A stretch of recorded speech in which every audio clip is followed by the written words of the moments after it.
ফায়ের মাথা দিয়ে কয়টি হলো? তিনটি। এটি কি বলুন তো সবাই?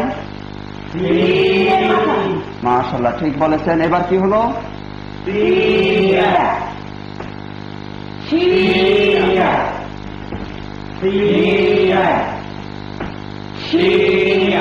কয়টি হলো? দুইটি। এটি কি বলুন তো সবাই? সদ। আমরা পড়েছি গত ক্লাসে, এটি হচ্ছে কি? সদ। এটি কি? এটি কিছু অংশ দরকার নেই। আরবি হরফগুলো শুধুমাত্র ডান মাথা দেখে চিনতে হয়। কিভাবে চিনতে হয়? আমরা একজন লোককে যেমনি করে শুধুমাত্র পেজ দেখে চিনি, মাথা দেখে চিনি, ঠিক এমনি করে আরবি হরফগুলো ডান মাথা দেখে চিনতে হয়। তাহলে এটা কি?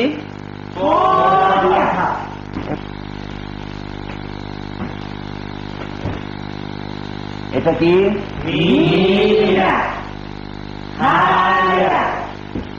হ্যাঁ, এই 22টি মোরাক্কাব হয় আর বাকি 7টি মোরাক্কাব হবে না। সেই 7টি হলো, বলুন, দালিয়া,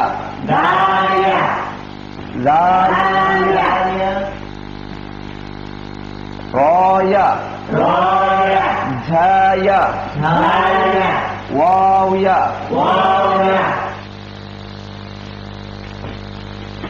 হামজায়া, আলিফ ইয়া। আলিফ ইয়ার সাথে মিশবে না। কেন মিশবে না? অস্তিত্ব বিলীন হয়ে যাবে। যেমন মনে করেন যদি আমরা লাগিয়ে দিই তাহলে কি হবে? লাম ইয়া। আলিফের অস্তিত্ব থাকে, সেজন্য এই 7টি হরফ কখনো এই মিশবে না। এগুলো সম্পূর্ণ আলাদাভাবে আসবে, অস্তিত্ব বিলীন হয়ে যাবে। সেজন্য বন্ধুগণ, ঠিক সেম পড়া, খুব সহজ পড়া। বলুন দেখি সবাই, বাওয়াও,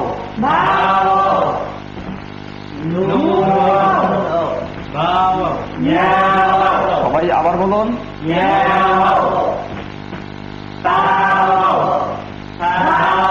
এক দাঁত দিয়ে কয়টি হলো? কি কি বলুন তো সবাই?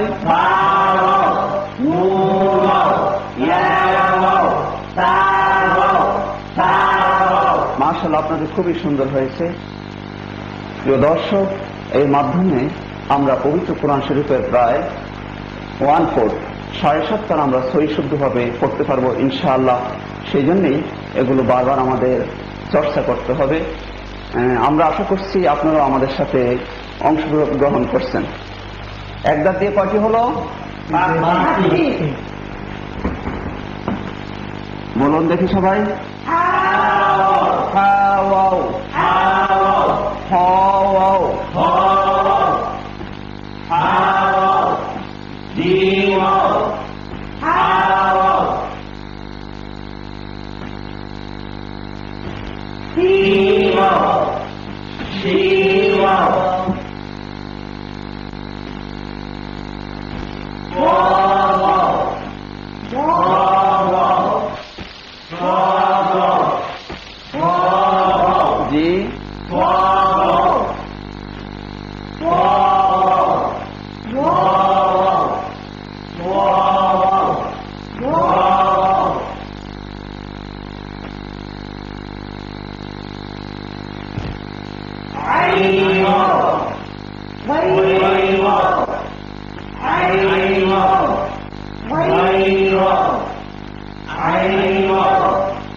হ্যাঁ, ঠিক বলেছে। এটি হচ্ছে গোল মাথা। গোল মাথা দিয়ে কয়টি হরফ? দুইটি। এক নকশা দিলে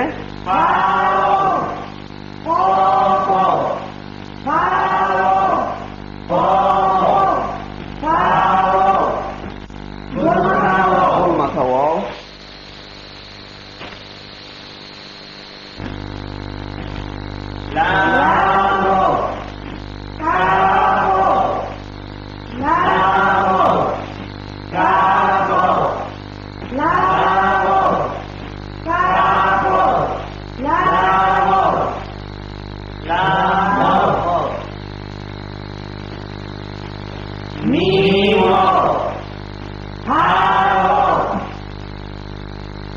এই 22টি মোরাক্কাব হয় আর 7টি মোরাক্কাব হবে না।